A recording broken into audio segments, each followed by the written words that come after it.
out. So We're American whiskey drinkers. We're used to a little bit of proof every now and then.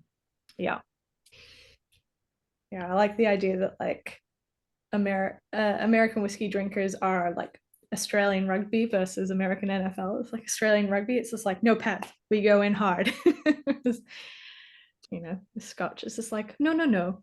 Wrap it all in some lovely soft casks with tender notes. Daniel, is that four kits between three of you, or was there four? Yeah, that's what it is. Nice. So who gets it? You're just fighting for the last sample, yeah? So it was doubled up. I thought you were going to make them 20 mil pours.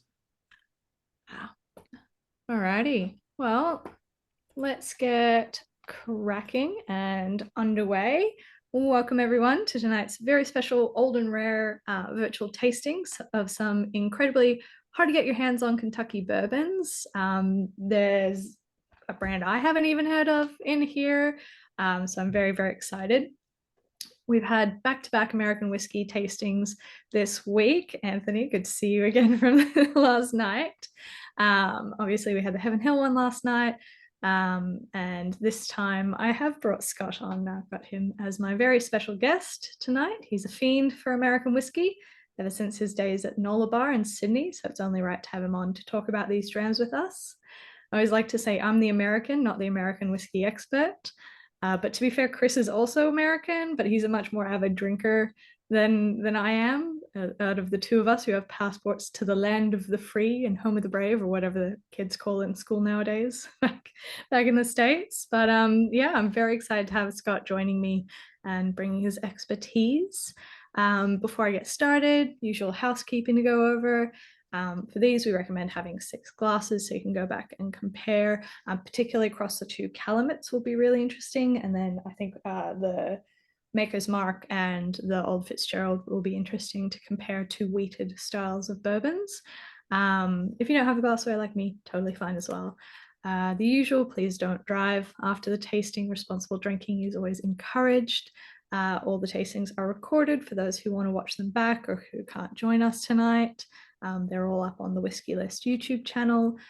Please pop questions and tasting notes into the chat. Scott and I will do our best to answer all of them. My favorite is reading the tasting notes. I would love to see those.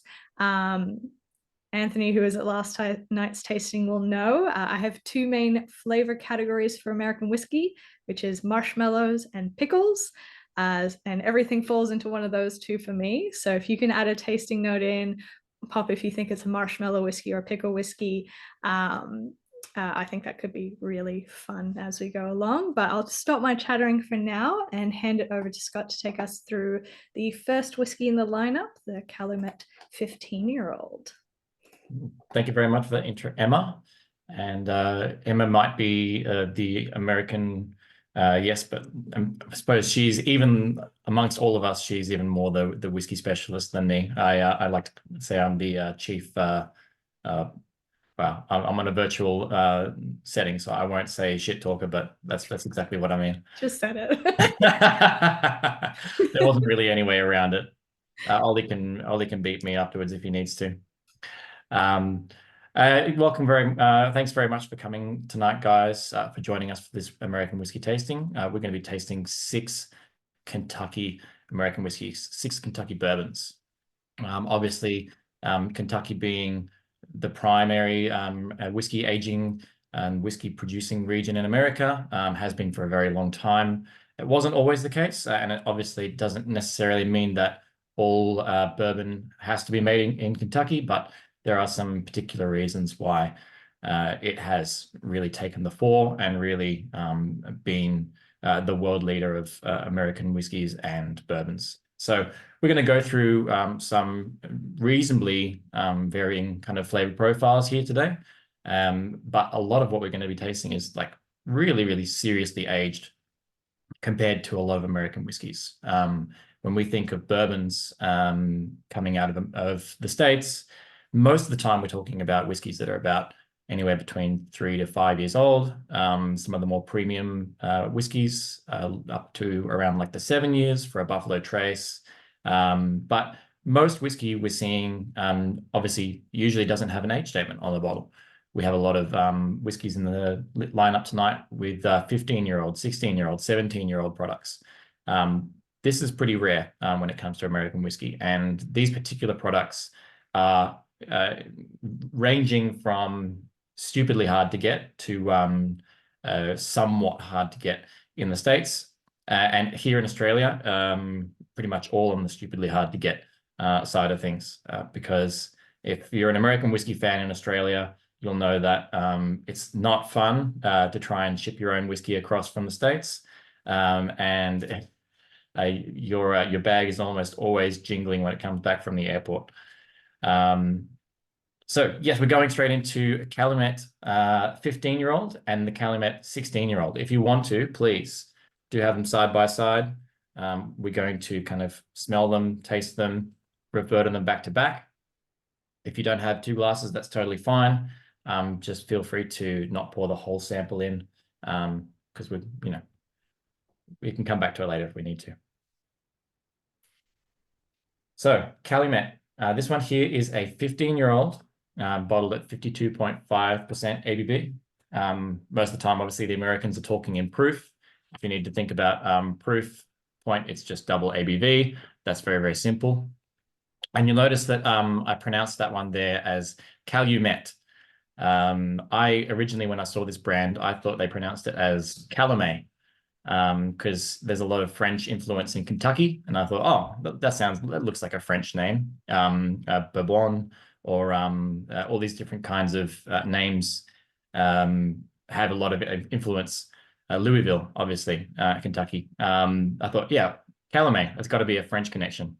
And it might be, but the States, they actually pronounce it as Calumet. Yeah, I didn't meet Chris, I didn't meet Rob, it was Calumet. Just like, yeah, I know that was terrible. It was absolutely terrible, but the only way I could remember it, like my brain keeps reading it as Calumet. Calumet is a non-distilled spirits producer. So they didn't distill this whiskey. They didn't produce this whiskey themselves. They've been aging this whiskey for about 5, 6, potentially up to 7 years. Calumet is actually run by a company called Western Spirits, and they're based in Kentucky. So this is a Kentucky bourbon, and it's being aged currently in Kentucky, and it was distilled in Kentucky, but not by these guys, not by Western Spirits. Western Spirits actually purchased a pretty decent size parcel of barrels from a distillery in Kentucky. It was apparently billed as a well-renowned distillery with a reasonably high mash bill.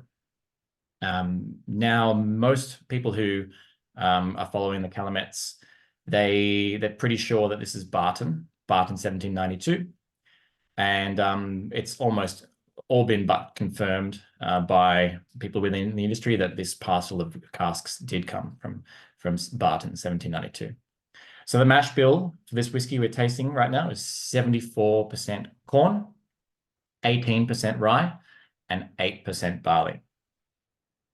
And as Emma kind of said a little bit in the prelude, when we're talking about how we're picking which whiskey we wanted to taste first, the mash bills across Kentucky vary, reasonably. There's some that have reasonably low amounts of corn compared to others, and some that have reasonably high amounts of corn compared to others.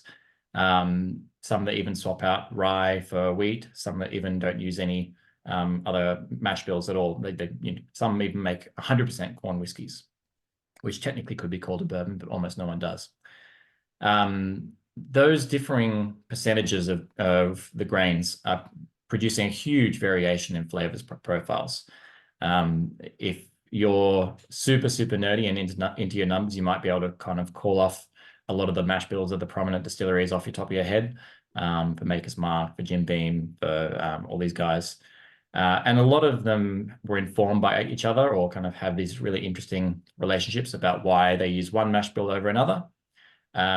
It would have started back in the day as been just convenience, and then eventually preference, and then eventually like a house star, a signature star. So this one here, we're assuming Barton 1792, 15 years old. Now, 15 years in Kentucky is pretty serious. 15 and even 16 years in Kentucky is some pretty serious time in a reasonably hot climate. We're Australian, and we're probably all quite familiar with Australian whiskey with our hot climate.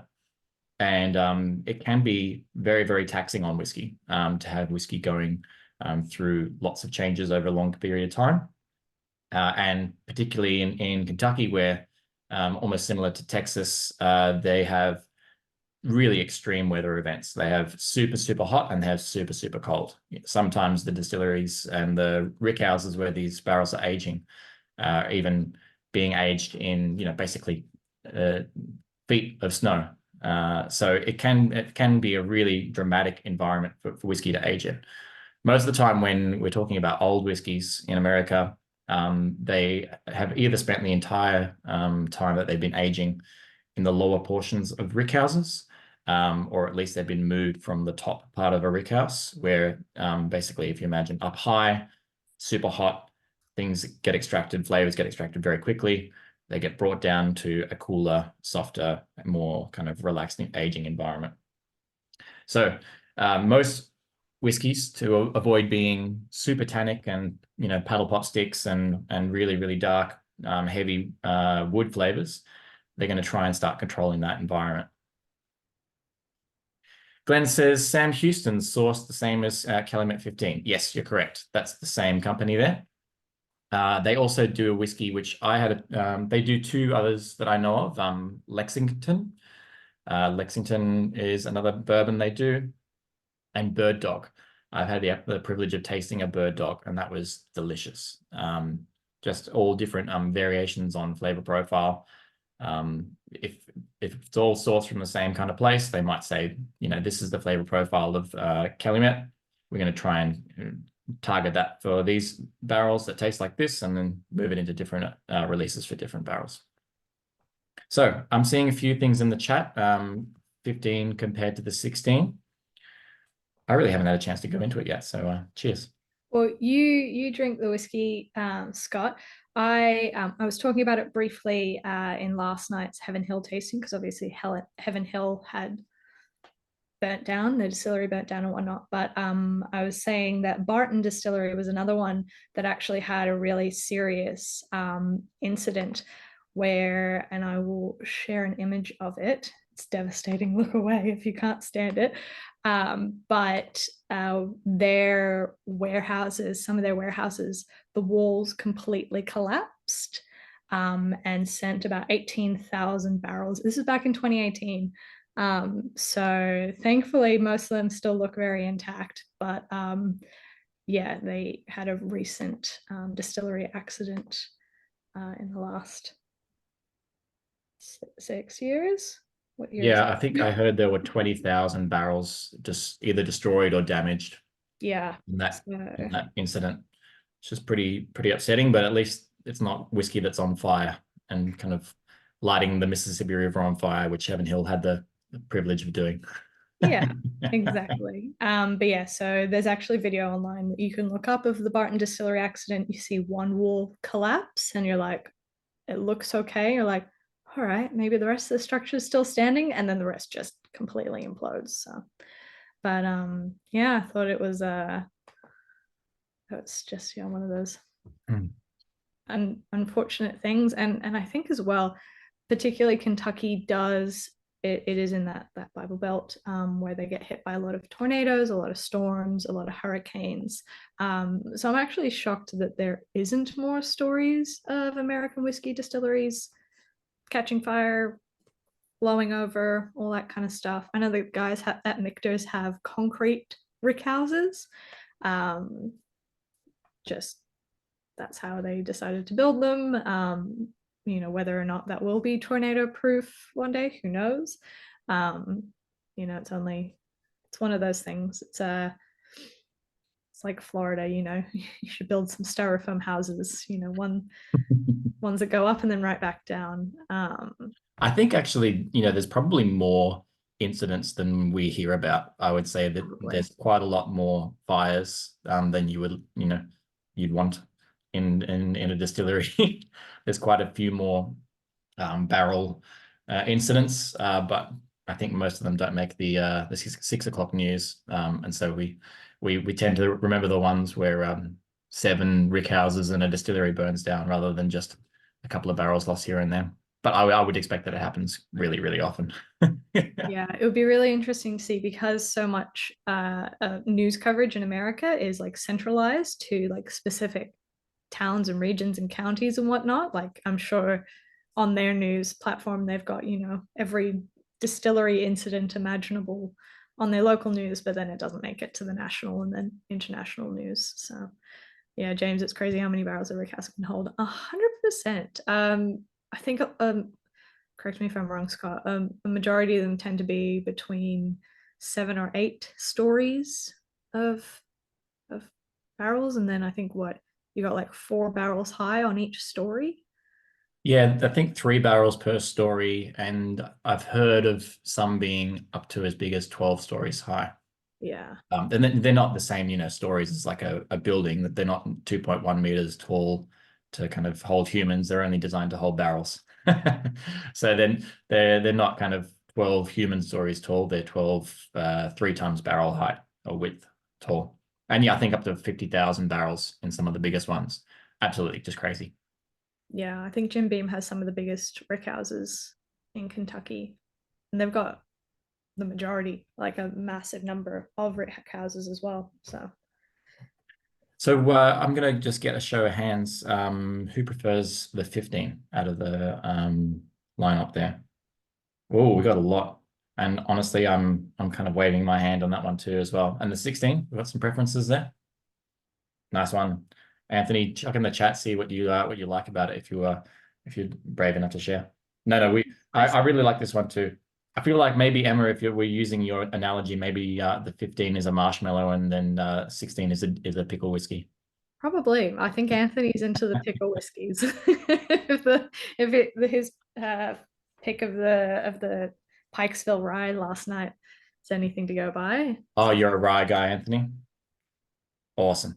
Yeah, so I mean, this is what a lot of distilleries would consider a high rye bourbon.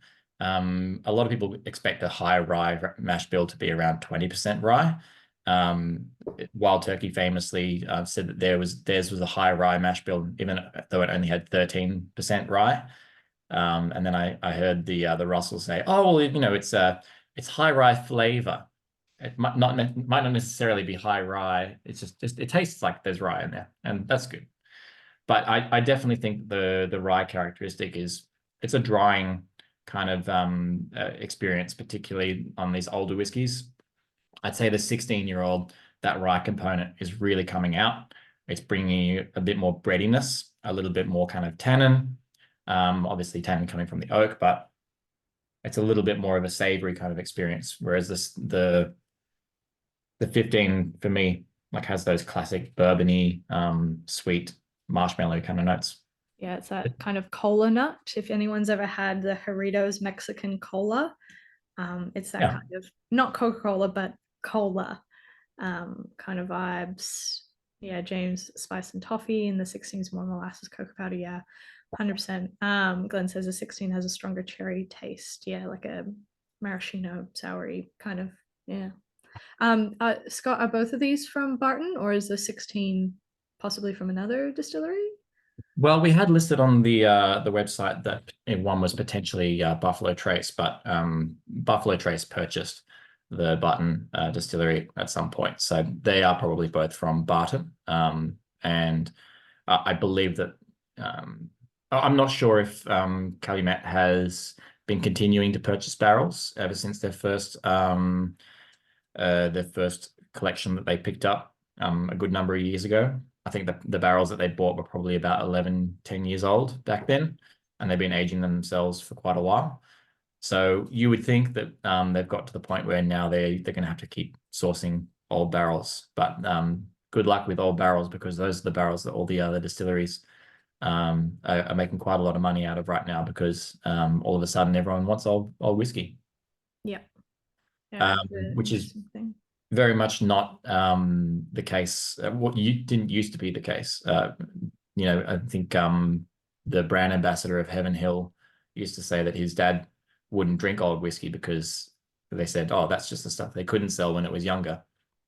And that's the older attitude of American products, is actually younger products might be better, and older products means just it wasn't good when it was younger.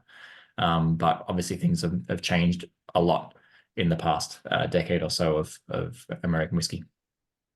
All right, let's move into whiskey number 3. I think so. The old Fitzgerald. Anthony's enjoying the rye characteristics, especially combined with the mellowing from the age. And Glenn says there's not much oak for the age. Yeah, it's really interesting to see. I mean, like you were saying, Scott, younger whiskey tends to be what the predominant portion of American whiskey is bottled as. And I do think that works really, really well for a majority of whiskey brands. But trying these, I'm like, oh, I've had some older age statement American whiskeys where I was like, this is too long. Why didn't they bottle it younger? But drinking these so far, I'm like, oh, okay, I might be converted soon. Yeah, older American whiskey is generally, you just get extra layers of depth.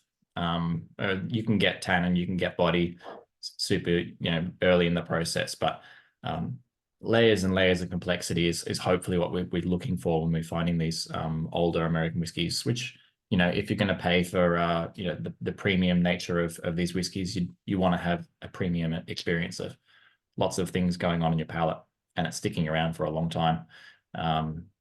Finish. So we're moving into the Old Fitzgerald, and this is probably one of the hardest products to get in America, I'd say, out of the ones that we've got on the tasting. The Old Fitzgerald is a pretty serious and well-respected release from Heaven Hill. So Emma's obviously just done the Heaven Hill tasting yesterday, and you can probably find that on YouTube as well here in the channel. But Old Fitzgerald is a pretty old brand that the Heaven Hill Distillery guys picked up. They picked up the brand in a deal that happened when, as Emma alluded to earlier, their distillery burnt down. And if you want to keep making whiskey, you're going to have to get a distillery back at some point. And they purchased a distillery that was essentially had a really long history of making good whiskey, but the owners were not particularly interested in investing in American whiskey at that time. Those owners were called United Distillers. They were actually trying to get out of, American whiskey a little bit. And they said, yeah, you can purchase that distillery. This is the Bernheim Distillery, and it's based in Kentucky, obviously. And it has the pedigree of having the Kentucky distilled spirits producer of #1. So every Kentucky distillery gets a number by the government. I think we're up to the 2000s now or something like that of how many distilleries there are in Kentucky. These guys are #1. Essentially that distillery, that company now is Diageo, and they're obviously back in the American whiskey game. But Heaven Hill picked this brand up at the same time as they picked up their new distillery at Bernheim. This is a wheated whiskey. This is 17 years old, bottled in bond, so 50% ABV, and it's a wheated mash bill. So, like I said earlier, there's some mash bills, they'll swap out rye content for other grains. This one here is, we go corn, then wheat, and then barley. So we've got corn content is 68% in this, 20% wheat, and 12% barley. So that's quite a lot of really light characteristics, grains with really light characteristics. Wheated whiskey is quite famous for being really tasty when it's old. There's a couple of very prominent brands, but particularly Pappy Van Winkle, obviously, is the one that everyone knows. And the connection between Old Fitzgerald and Pappy Van Winkle is actually pretty serious. When Pappy Van Winkle was releasing whiskey under that name, it was essentially coming from the Bernheim distillery back in the day. It was essentially Old Fitzgerald. we're almost tasting a modern variation on what Pappy kind of used to be like. Get your nose into it. What do you think? Yeah, I'm curious to see what you guys, obviously Noel really likes this. I get so much like ginger snap biscuits and grape soda on the nose, and then it kind of gets that like little bit spicy cherry, strawberry jam, fig on the palate, butterscotch, custard, leather on the finish. Yeah, it's like almost like a leather polish towards the finish. It's one of those things where it's like you think a wheated whiskey will be soft and demure and delicate, and it's still like, hey, I'm still here after 17 years. It still very much is what is letting itself be known. I think I like this. And Anthony, obviously you were there last night with me at the tasting, but I think I prefer the 17 over the 15-year-old old Fitzgerald.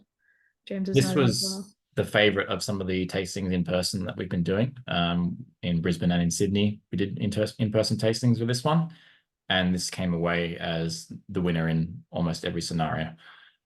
It is just incredible amount of depth, richness. We're going to be tasting a lot of different oak characteristics today. Obviously, you spend 17 years in wood, you're going to get a lot of oak flavor. But the trick is to not cross over into heavy kind of tannins and kind of bitter flavor compounds. So I feel like this one does a really good job of just riding that line between oaky but not over oaked. Yeah. The so when I was looking into the old Fitzgerald for yesterday, the brand itself was originally much higher and it had a decent whack of rye content in it. But when Pappy got their hands on the brand, they were like, no, we don't like that. We're going to make it wheated like every other bourbon we've created. So they essentially stamped their Pappy print on it at the time. And there was this great story Scott and I were trying to figure out about how the Fitzgerald name came about. And it was to do with a US Treasury agent who managed to get his hands on the matching set of keys to the Stitzel-Weller distillery.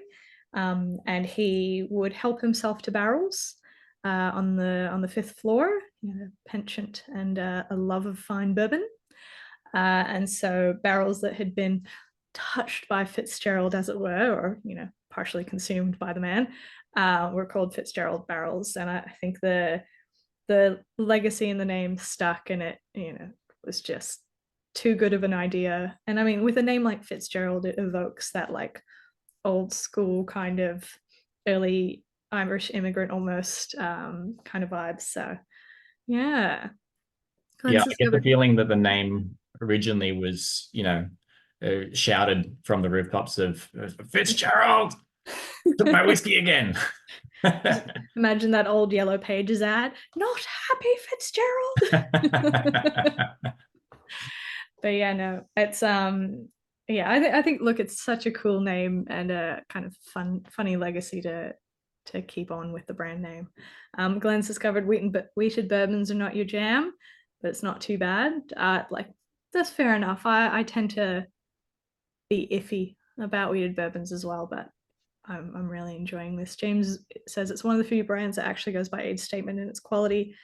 In my opinion, the 19-year-old, then 17, then 15, but they're all amazing. Yeah, hopefully we can get our hands on a bottle of the 19-year-old old Fitzgerald one day, but who knows? I mean, like Ollie was saying last night, the response to the Heaven Hill brands and to these brands has been so incredible that, we might be able to wheedle some more cool, fun stuff in the future from them. So yeah, Heaven Hill in particular has seen kind of up and down representation here in Australia.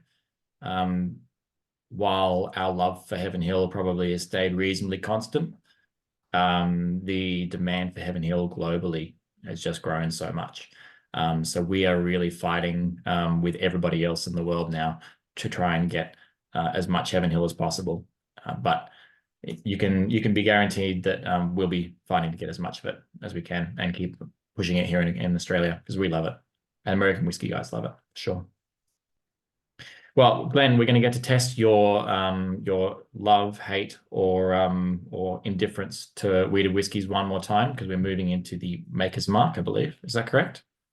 I think Oh, and we're going to go into the Wild Turkey next. yes, I think we might go the wild turkey just because the Maker's Mark has a bit of oomph on the ABV. Um, but yes, soon we will try the I'm so Maker's. excited. So the Wild Turkey, this is a part of the Master's Keep range. And if you haven't already put it into your glass, please join me in doing so. And let's get it into our faces. So this is a 17-year-old bottled in bond. I didn't actually cover what bottled in bond meant in the previous whiskey with Old Fitzgerald. It is actually the first Consumer Protection Act in America. If you've attended any whiskey tastings with me, you can tell I can tell you that we love bottled in bond because essentially it was the first government sponsored guarantee of quality in any kind of food and beverage industry. I think the Food and Drug Act that regulated what was going into people's food and pharmaceuticals was only passed like 5-7 years later. So before they cared about any other regulation to do with food and drink, they prioritized the quality of whiskey, which tells you a lot about the States. What bottle in bond means is that it has to be a minimum of 4 years old. It has to be released at 100 proof. Has to be distilled by one distilling producer, so one distillery by one distiller in one distilling season, and aged in a government bonded warehouse. So that's kind of what Emma was referring to with the keys was the government literally would have access to the warehouse, and there would be two sets of keys, one for the distiller and one for the bondsman. So it was really the first stamp of quality that people had to trust in the American whiskey industry. Before then, they were really, it was a kind of a bit of crapshoot to see if you bought a whiskey, if it was going to be a good quality or not. You couldn't necessarily trust the quality on the label. It would have usually additives, sweeteners, different kinds of things to make it look, smell, taste old or good quality. But a lot of the product was really, really substandard. I believe this is the second time that Wild Turkey ever released a bottle in bond. They did a anniversary bottling a couple of years before for I think Jimmy Russell put that together, and this is the second release. This is the second bottle in bond they've ever done. Age dated 17 years old. Yeah, the bottled in bond was really important as well to the American whiskey associations and the makers. So Canada was actually the first country to put in regulations and quality control standards around whiskey production. They were the first to have a minimum age statement, even before Scotland did, like back in the 1800s. So Canadian whiskey was seen as really premium, and today Canadian whiskey outsells American whiskey in America. So they brought in the bottled in bond to be like, okay, we need to show that we can be premium, that we do have like the seal of quality and approval, to try and one up it to our neighbors upstairs, which look, it didn't quite work, but to be fair, I would imagine most people only know a few Canadian whiskey brands. There's certainly a lot more American whiskey brands on the tip of people's tongues. So it did work for quite a good long time. It might not be the top whiskey category now, but for a long time, bottle and bond was respected as that was the best quality you could get, and it was the only medicinal whiskey you could get during Prohibition. So if you wanted whiskey during Prohibition, it was all bottled in bond whiskey, because that was what the government was approving. Yeah, I agree, James. The nail polish on the nose definitely hit me the first time I stuck my nose into it. I turned that nail polish into fennel, like kind of like a bit of a grassy, herbally kind of thing going on. Yeah, it's a little bit like star anise kind of vibes as well. So this one is kind of primarily a project of the master distiller as he is now, Eddie Russell. I believe Jimmy Russell, his father, is still listed as a master distiller, but I'm pretty sure his primary role is sitting on a couch inside the distillery shop and signing bottles for people who come over and say hi to him. He's just quite an older guy now, and I've heard a couple of stories from guys who they go visit the distillery and they go, "That's Jimmy Russell in the corner. What if I go say hi?" No, I shouldn't go. I'll go say hi, and he's just a lovely, lovely guy. So that's top of my list when I get to the Wild Turkey Distillery is kind of scope out where's Jimmy's chair. Yeah. Jimmy put out that first bottle in bond I was talking about, and this is kind of Eddie's take on bottle in bond, and even Eddie's kind of the current generation, and the future generation is a guy called Bruce. Lovely guy, probably about our age, Emma, maybe touch older, and he's super into his rye whiskeys. So the future of Wild Turkey is pretty secure. Yeah. Did anyone? I know that so Bruce is Eddie's son. He's another Russell. Did anyone get to see Eddie and Bruce when they came to Australia? I think they did a whirlwind tour last year, something like that. No. Yeah. End of last year. It was great to meet him. Yeah, no, it was it was really interesting because they were there to help present the Master's Keep rum cask, I think. What is it? Appleton Estate rum cask? Yeah, the Voyager. Yeah, Voyager. But yeah, no. So super interesting. Just very proper Southern guys. They hit up a few distilleries while they were here in Australia as well. I know I sent them to Gospel Distillery up in here in Victoria. So yeah, I always find it really interesting how rye forward and spice forward, and like herbal is a really great cool blend. That really herbal note all of their whiskeys have. It's very characteristic of their whiskeys, of the Wild Turkey. But then you get to the Russell's Reserve, and Russell's Reserve is so much more marshmallowy and like sweeter. It's really interesting to see how like Eddie's own brand hasn't really influenced at all on the flavor profile, even of these limited releases. So, and also this one is coming from a very specific site. This is coming from the Camp Nelson site. So if you're a Wild Turkey nerd, I can't remember what the group, the turkey group here is in Australia is called, but there's obviously a lot of people who look into all the fine details of where single barrels have been sourced from, which warehouse, from which site. This comes from Camp Nelson, which is the second largest aging facility that they have. The primary aging facility is just at their distillery. I think that's called the Tyrone Camp Tyrone, and this one is from Camp Nelson, which is a 45-minute drive away. So it's a pretty seriously different climate for aging the whiskey, just a different site. A lot of people are really chasing down Camp Nelson single barrels. So if you ever see something with a C on the label, like that's one of the easiest ways to tell that it's a Camp Nelson.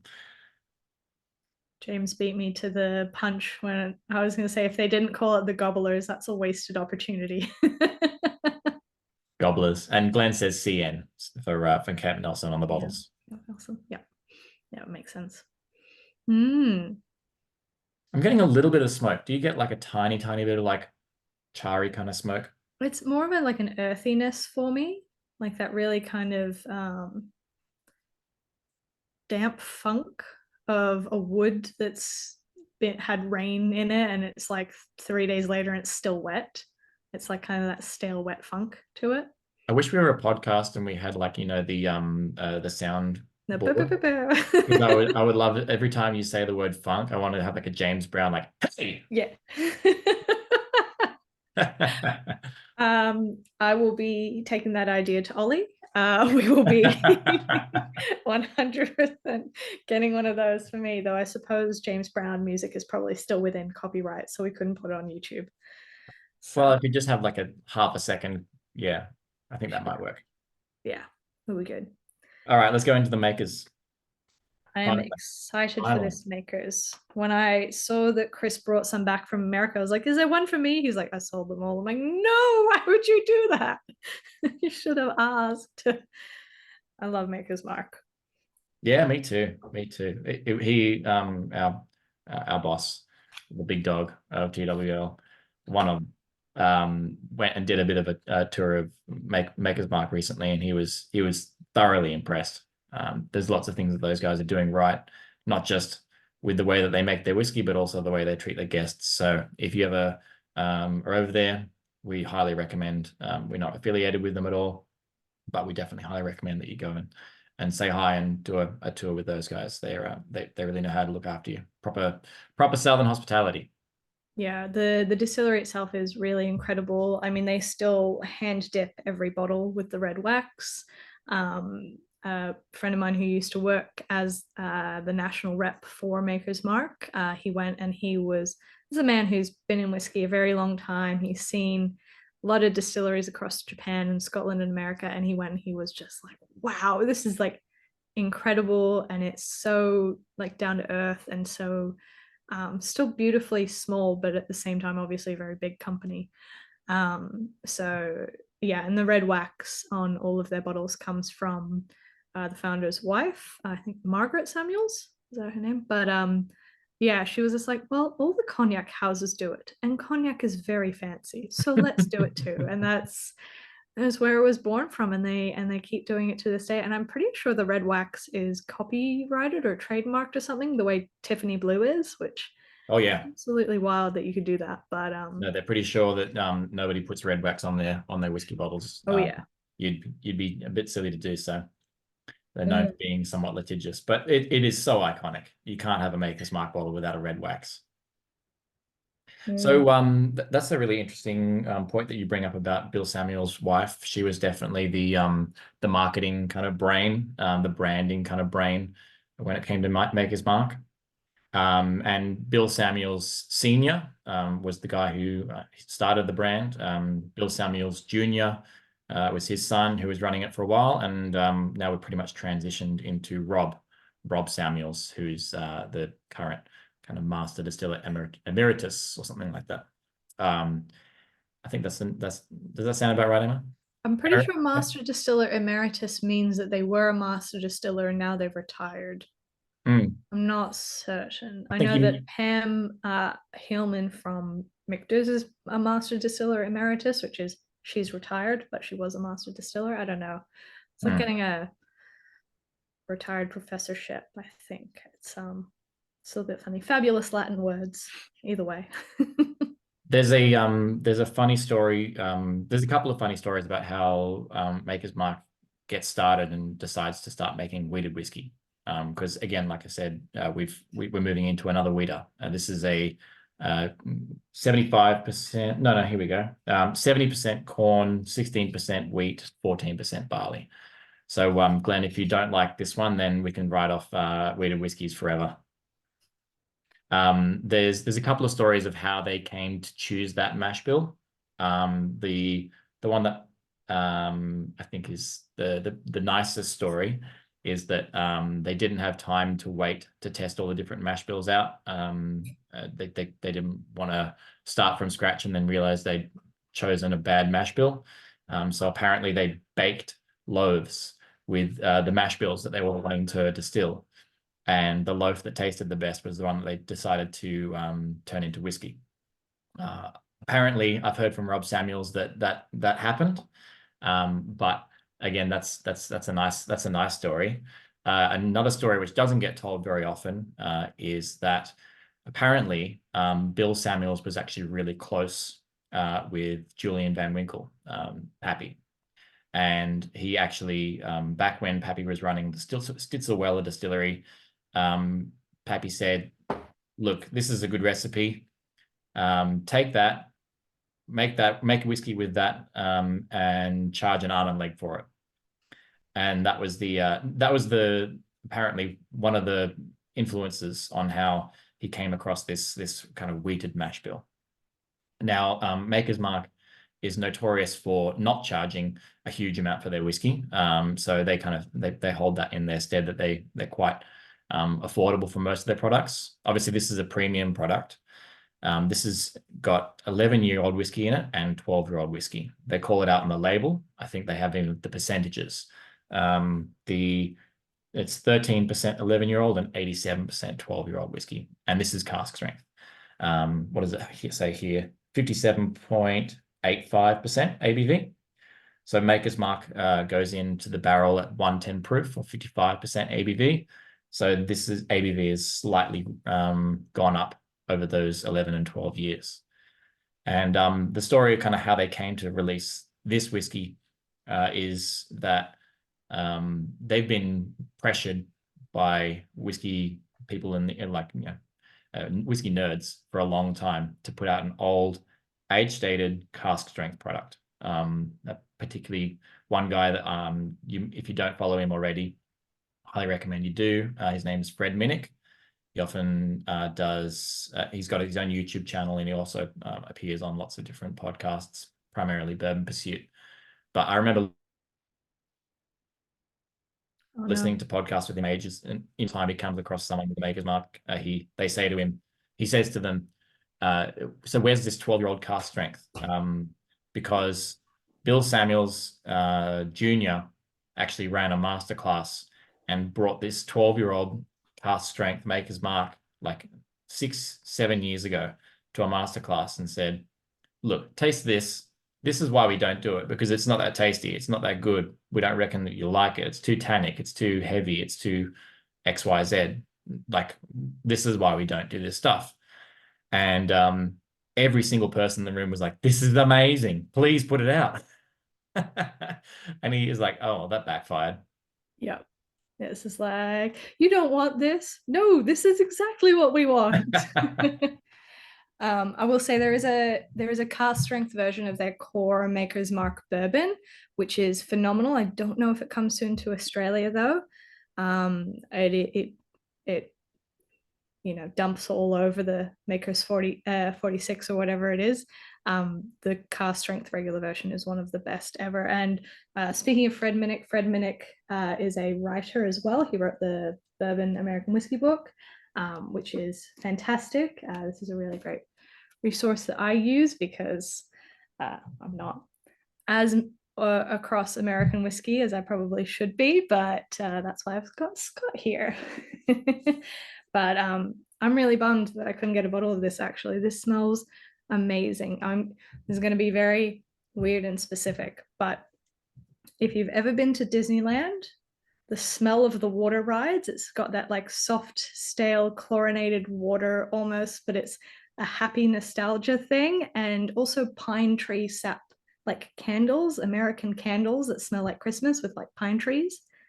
It's got a little bit of that like resinous thing on the nose, but then it's allspice on the palate. And I'm gonna have to rob Ollie for whatever's left in the bottle. Yeah, I was going to say it smells like the stalks of like flowers. That's kind of got like this kind of really green floral. Yeah, like really fresh, like snapped kind of shoots. Yeah. Glenn says it's better than the Weller 107. So are you coming around to this one, or is it still a no bueno on the wheated bourbons? Nah.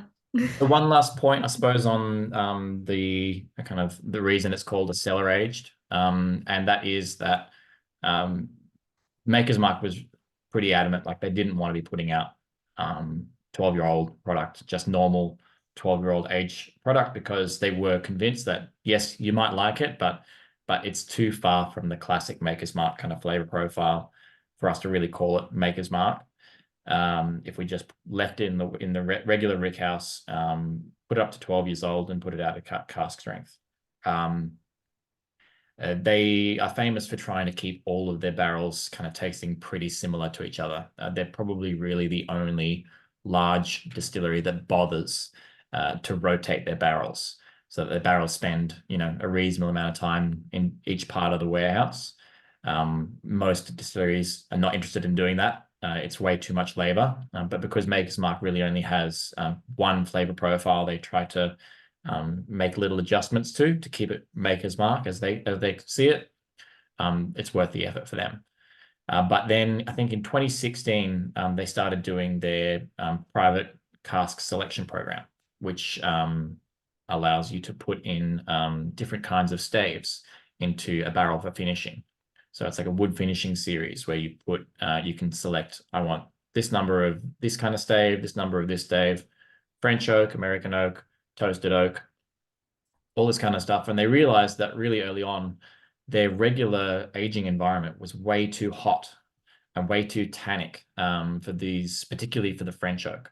French oak is known for being pretty like densely packed grain and imparts a lot of tannins to whiskey if you're not careful.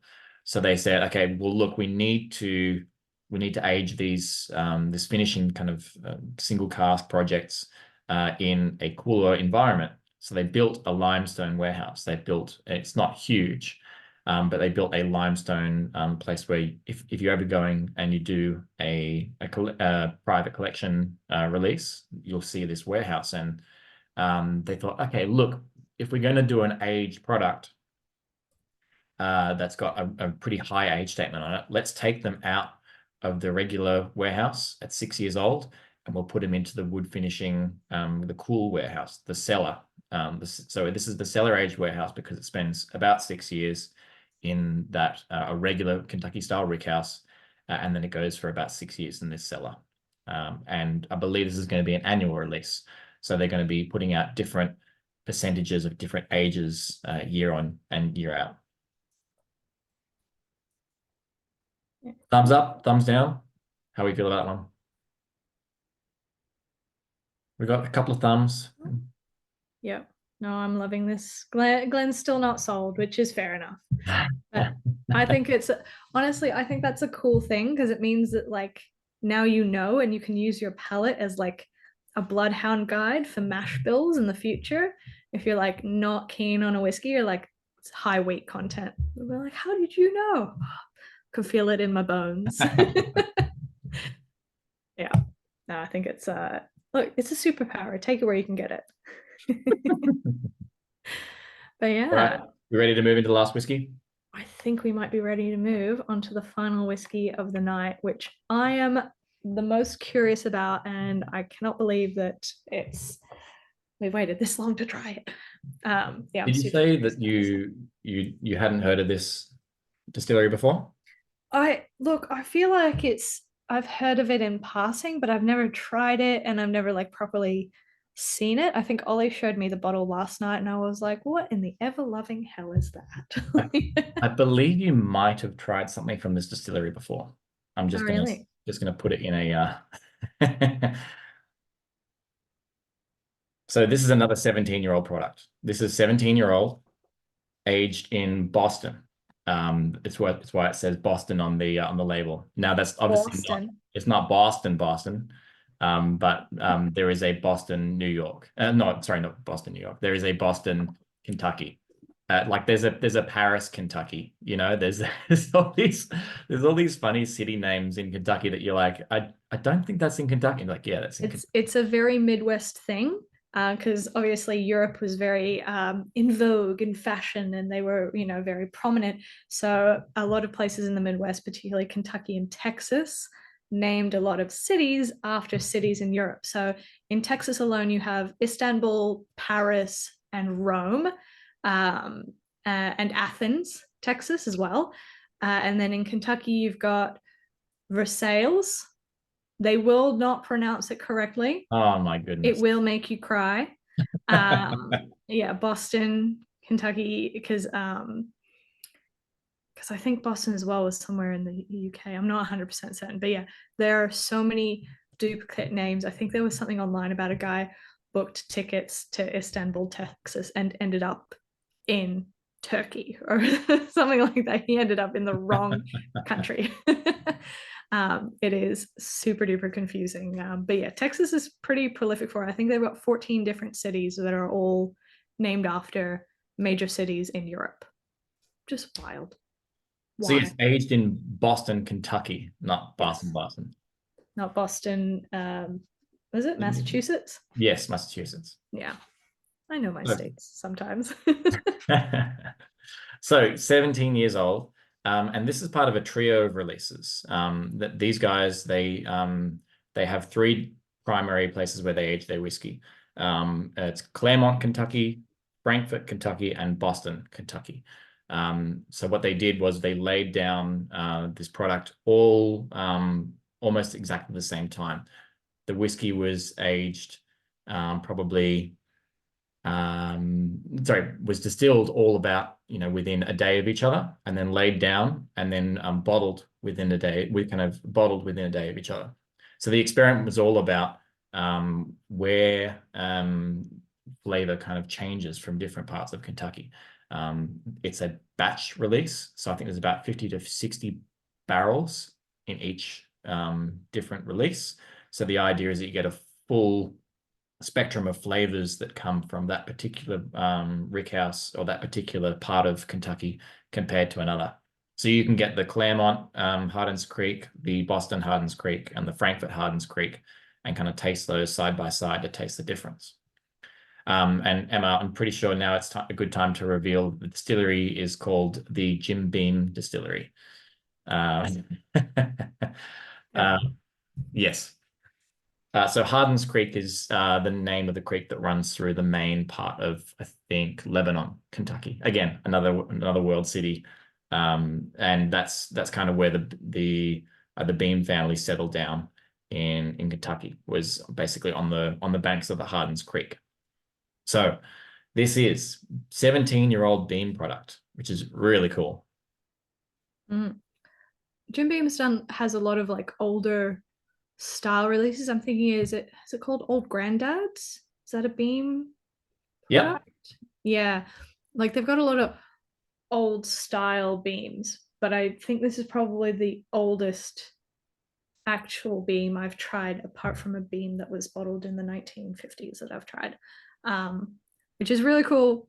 But I recommend being careful because a lot of the Jim Beams bottled around the 1950s and 60s were in these like fun decanters. And I don't know if you guys are familiar with that period of time where you could write in and you mailed your money and a little form and you send it off, and then they send you the product in a magazine and whatnot from a magazine catalog, whatever. I think we used to do it with clothes as well in America. But they had these decanters, and some of them contain lead. So please be careful if you ever see old vintage Jim Beam decanter bottles. They're beautiful, but some of them will kill you. Will try to kill you anyway. Yeah. Not ideal. Or you can just microdose on the whiskey and try and avoid lead poisoning. Make it one of those Princess Bride, inconceivable. Yeah. I'm really this was distilled at the Boston plant. I believe Boston and Claremont are still distilling, and Frankfort is primarily an aging facility. And they actually they called that one, Emma, the Old Granddad distillery, because that I think there's probably some connection there to the original Old Granddad brand in Frankfort.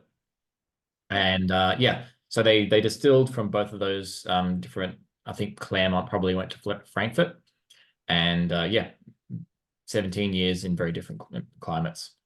This one, the Boston plant, is called the Bonneau plant, obviously after the previous distiller with Beam, Booker's. Yeah, the Booker knows. Yeah, there's a lot of brands under the Beam portfolio now, and it's almost like, why would I go regular Beam when there's all these other amazing whiskeys that they produce? I mean, Booker Nose is one of my favorites, hands down. But no, really cool. Well, I love Old Granddad for sure. Oh yeah, super cool. I think did we have a bottle of that for the bar at the USA? Yeah, we did. Yeah, really, really cool stuff. Well, I might get the poll going if I'll just put it together and if I can make this work, because I'm very bad at techie stuff. Have we got any notes from this one for anybody? We haven't messed that up. While they're voting? Beam is famous for having nutty kind of aromas. See if you get any. On the nose, it's so much more herbal than the previous one. I've almost got like rosemary on the nose. That real like Everyone has 2 votes. Don't forget to vote twice if you feel like you can't narrow down your vote to one whiskey. Yeah. Oh my God, that was so quick. 100% of people answered, I think. I'm seeing 75. Oh no, 6 out of 6. I'm looking at the wrong thing. See, I told you I'm bad at tech. This is why Ollie's always here. But yeah. I really like the nose on this one. I really like it.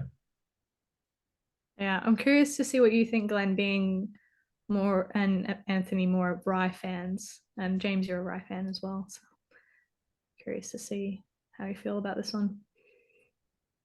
All right, we've got to 100% participation. Oh my God, that's amazing. Feel free to Alrighty. Da, da, da, da, drum roll. It is by far and away the old Fitzgerald 17-year-old taking the gong. That is amazing. Followed by the Calumet 15. I'll say that Calumet 15 really stands up. Even like thinking about everything we've just tried, still thinking about that one as well. The Hardins, and then Wild Turkey bringing up the rear, and then poor Calumet 16, and the Maker's Cellar aged, getting no love, but that's okay. I love them. I love the Makers. I did really enjoy the Makers, but I really see why the old Fitzgerald took it. Yeah, it has that balance of freshness, kind of light characteristics, along with kind of some of those heavier kind of age statement stuff that you'd expect out of some of this like pretty hectic age statement for a Kentucky whiskey. Yeah, 100%. Yeah, I don't think we'll get an age statement lineup like this again of bourbons for a while. We might try and do like a new, interesting, unusual bourbons in the future. That would be pretty cool. That would involve a lot more trips to America. What a tragedy. I'm sure Chris would suffer through them for us. We'll find reasons to get there for sure. Exactly, 100%. Glenn's surprised by the cherry note is on the Hardins. James loved this tasting. Well, thank you so much for that. Yeah, we definitely loved putting it on. I mean, it's like I always say, you know, Ollie loves cool whiskey, and having these tastings means we get to get cool whiskey and have a reason to open it and share it and whatnot, and also tax deduct it. But yeah, tax deduction is a nice little bonus. But yeah, high proof tasting lineup, maybe. Might see, that would be cool. Well, thank you very much for joining us tonight, guys. Really appreciate you all being here. We might stick around a little bit longer and finish our glasses. So if you haven't already, thank you very much. Cheers all, and we'll finish tasting there. Yeah, we'll see you at the next one. If you did want to hang around, ask any more questions to Scott, if you've got time, Scott. Yep, of course. We've got time. We'll allow you to unmute, but for now I will stop the recording. And if you do have to leave, that's totally fine.